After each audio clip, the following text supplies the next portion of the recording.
quels sont les atouts de la Russie en Afrique? Je répète. Pourquoi, en d'autres termes, la question c'est pourquoi la Russie est imbattable en Afrique?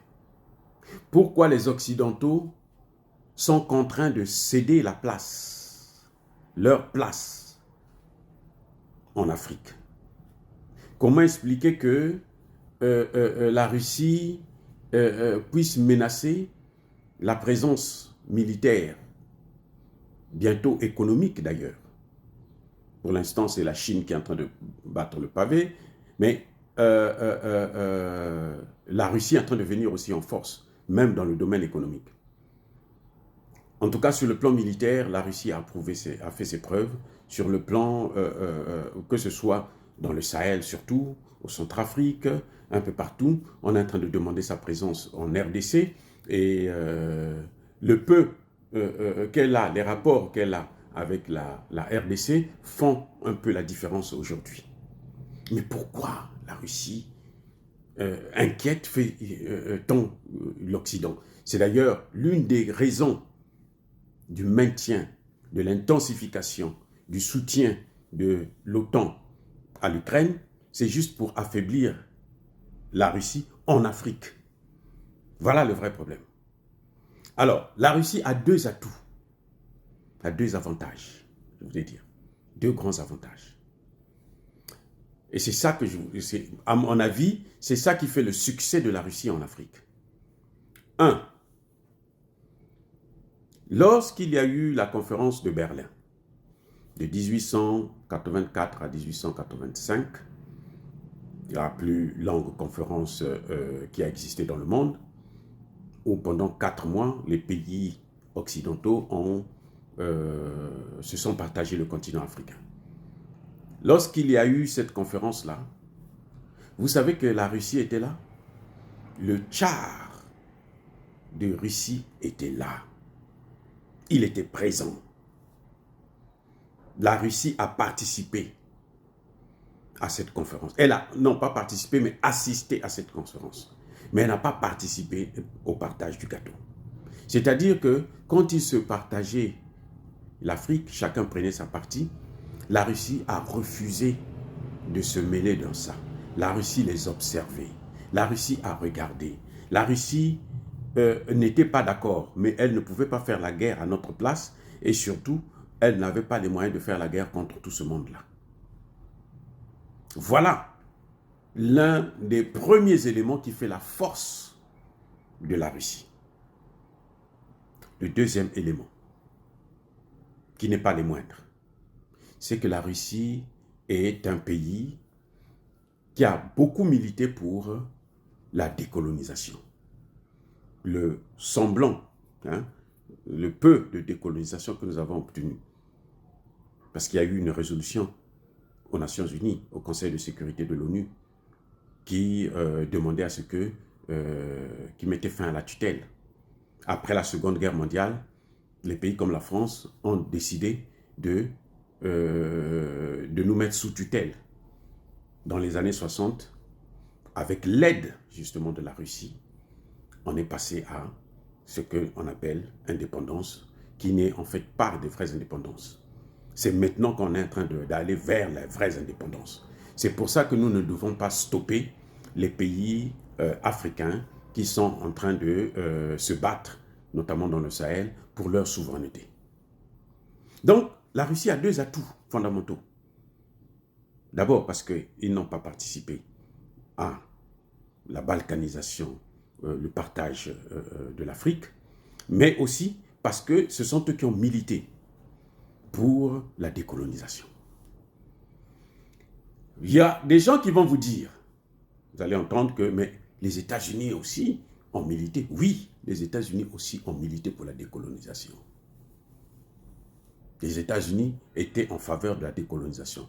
Si les États-Unis n'avaient pas appuyé la décolonisation, nous ne serons pas arrivés à cette fameuse décolonisation. Vous voyez, Oh, depuis le Mozambique, Paolo, salut, comment vas-tu? Je suis content de te voir. Bref, regardez, les États-Unis et la Russie ont milité pour la décolonisation. Maintenant, question, quelle est la différence entre la Russie et les États-Unis? Et c'est ça qu'on ne nous dit jamais. C'est ça que vous n'allez même pas voir dans les livres d'histoire. Et pourtant, c'est ça la réalité. La Russie a décolonisé parce que depuis la conférence de Berlin, elle n'avait pas choisi de prendre part. Donc, elle était pour l'indépendance des États africains. Donc, c'est cette même idée qui a continué. Après la Seconde Guerre mondiale, la Russie a appuyé cela.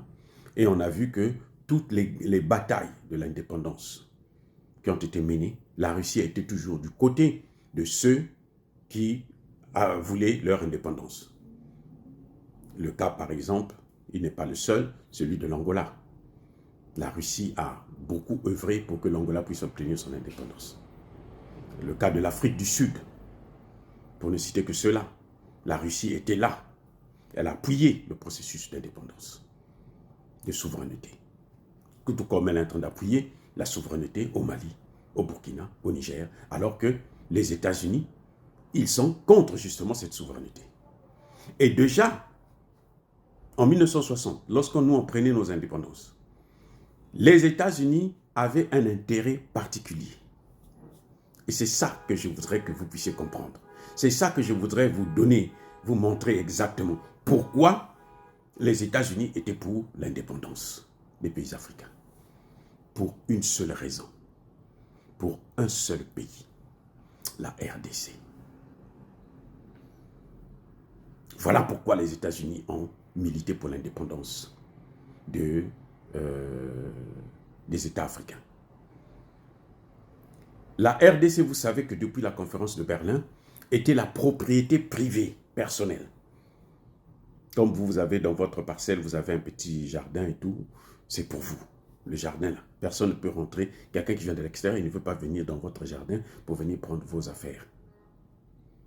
La RDC appartenait au roi Léopold II, qui, je signale au passage, est l'un des plus grands génocidaires de l'histoire de l'humanité. Il a massacré 10 millions de Congolais. Il a coupé les bras, non, pas massacré. Il a massacré 20 millions. Mais il a coupé les bras à 10 millions. Imaginez-vous un peu les amis, bien-aimés. Imaginez-vous 10 millions de personnes qu'on coupe les bras, les deux bras. Et puis on vous laisse comme ça. Et il n'y avait pas d'anesthésie. Hein? Donc il y en avait qui mouraient subitement, immédiatement. Parce que c'était trop fort pour eux. Bref, ça appartenait au roi Léopold II. À un moment donné, le roi Léopold II va prendre la RDC, il va léguer ça, il va donner comme cadeau, avant de mourir, il va donner cadeau à la Belgique. Vous voyez, comme le Congo, Cameroun, machin, appartiennent à la France. Ils vont prendre ça, ils vont donner à la Belgique. Or, pendant la Seconde Guerre mondiale, vous savez que les bombes atomiques que les États-Unis ont lancées à Nagasaki et Hiroshima avaient été fabriquées avec l'uranium qui venait du Congo démocratique. Les chars des Américains avaient été fabriqués avec le caoutchouc qui venait du Congo démocratique. Donc les Américains avaient juré que le Congo démocratique doit leur appartenir. C'est ce qu'ils sont en train de faire aujourd'hui avec Kagame. C'est ce que Kagame est en train de faire là. Il a tué déjà 18 millions de Congolais là. Gangpo, salut. Ce n'est pas pour le Rwanda, c'est pour les États-Unis. C'est le crime, en fait, le génocide qui est en train de se passer en RDC, c'est le génocide américain. Parce que c'est les États-Unis qui sont le commanditaire.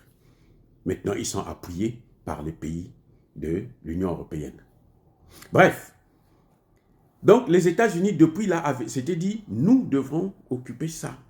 Parce que les États-Unis ont une politique, celui qui a le Congo démocratique, eh ben, est le maître de l'Afrique. C'est pour ça d'ailleurs que le Patrice Lumumba disait que le Congo est le cœur du continent africain.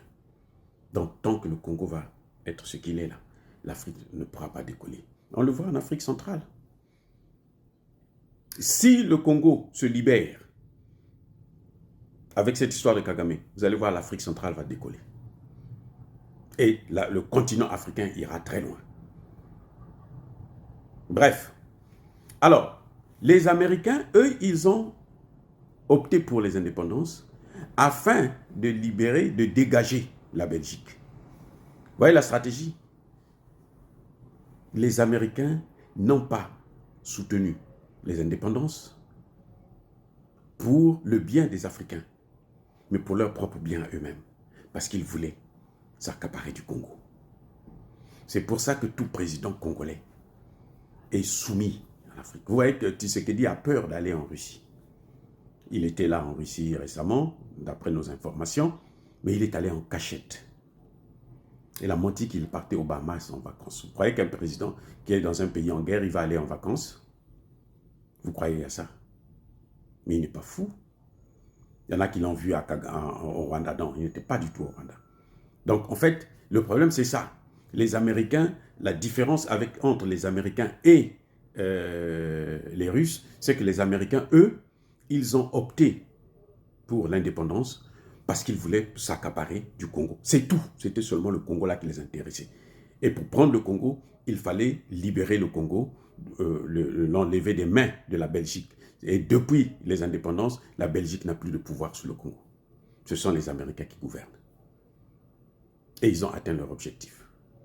Maintenant, ils trouvent que ça ne suffit pas, parce que les mêmes matières premières qu'on est en train de découvrir au Congo, qu'il y a au Congo, on est en train de les découvrir maintenant en Centrafrique, on est en train de les découvrir dans le Sahel, on est en train de les découvrir au Congo, Brazzaville et tout. Vous voyez, les terres que Kagame est en train d'acheter au Congo, Brazzaville, les terres qu'on lui a données là, il y a de l'uranium, le coltan sur ces terres.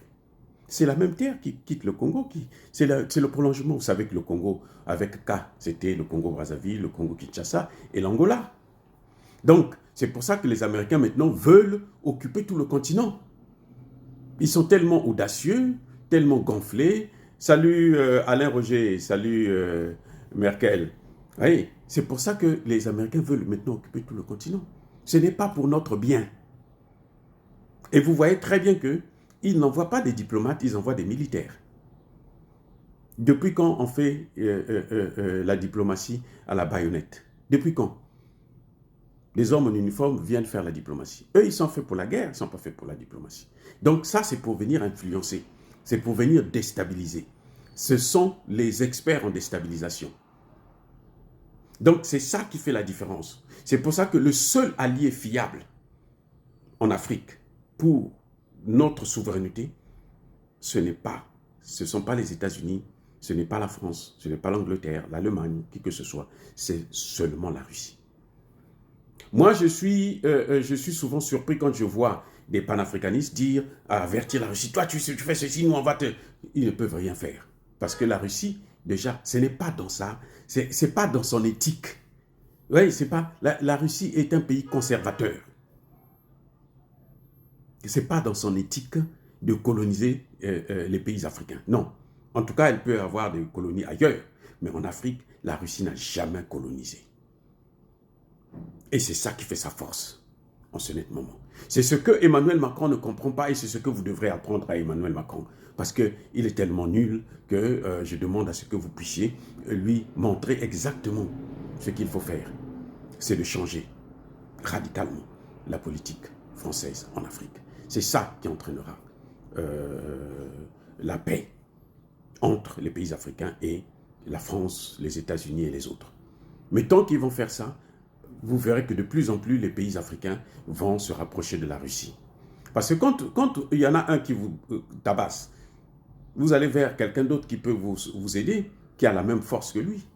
Et ce quelqu'un d'autre là, c'est la Russie. Même la Chine ne peut pas le faire. La Chine, c'est sur le plan économique, mais sur le plan politique, la Chine ne peut rien faire pour l'Afrique. Au contraire, Elle va s'entendre avec les États-Unis pour vous livrer, pour vous sacrifier. C'est ce qu'elle a toujours fait.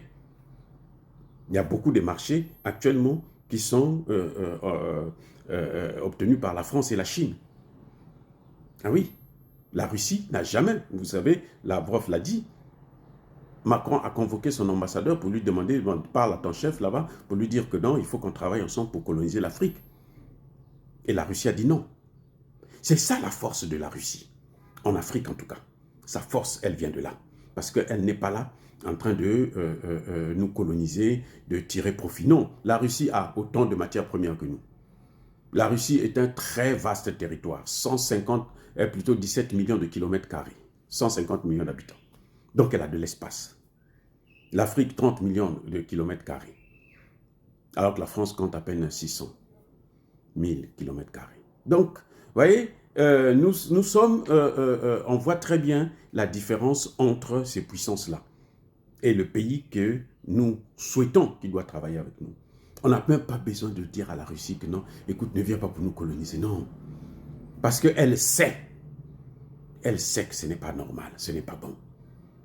Mais elle n'avait pas les moyens pour nous aider. Et puis nous, on n'était pas éveillés. Dès lors qu'on s'éveille là, les Russes vont être avec nous. Voilà. Les Américains, eux, ce qui compte pour eux, ça n'a jamais été l'indépendance, ça a été toujours le contrôle. Et c'est ce qu'ils sont en train de vouloir faire, c'est ce qu'ils sont en train de faire dans beaucoup de pays africains. C'est pour ça qu'ils ont opté pour une politique de balkanisation des pays africains. Ils veulent balkaniser le Congo démocratique, ils ont balkanisé le Soudan, ils ont balkanisé l'Éthiopie, ils veulent encore balkaniser le reste de l'Éthiopie. Je parle de l'Éthiopie et puis l'Érythrée. Et ils veulent maintenant enlever le Tigré, ils veulent enlever... C'est ça seulement ce qu'ils font. Le Mali voulait enlever Kidal pour donner aux Touaregs. Comme ça, ils peuvent mieux contrôler. Et c'est ce qu'ils sont en train de continuer à faire. La politique américaine en Afrique, c'est celle du contrôle. Dire cela, c'est inciter à la haine ou à la violence. Non, les gars, il y a ma colère, il y a ma lembe. Je suis trop content de vous avoir parlé ce matin, mais je dois partir au travail tout à l'heure, et donc je ne peux pas continuer à parler avec vous. On aura l'occasion de se retrouver pour discuter encore sur plusieurs questions. Entre-temps, si vous avez des commentaires, vous les laissez, et puis on verra ensemble comment on pourra aborder ces questions, apporter des réponses. On va tenter, même si on n'est pas des génies, mais on va tenter d'apporter notre point de vue à nous. Soyez bénis, je persiste et je signe, soyez abondamment bénis par le Dieu des Kémites et par nos ancêtres angélisés. Mais que tous ceux qui persécutent le continent africain, tous ceux qui le pillent et le déstabilisent, qu'ils soient noirs, blancs, chinois, arabes, juifs, indiens ou qui qu'ils soient punis, maudits, foudroyés, neutralisés, écrasés, effacés par le Dieu des Kémites et par nos ancêtres angélisés. Vive l'Afrique éternelle. J'ai dit et j'assume.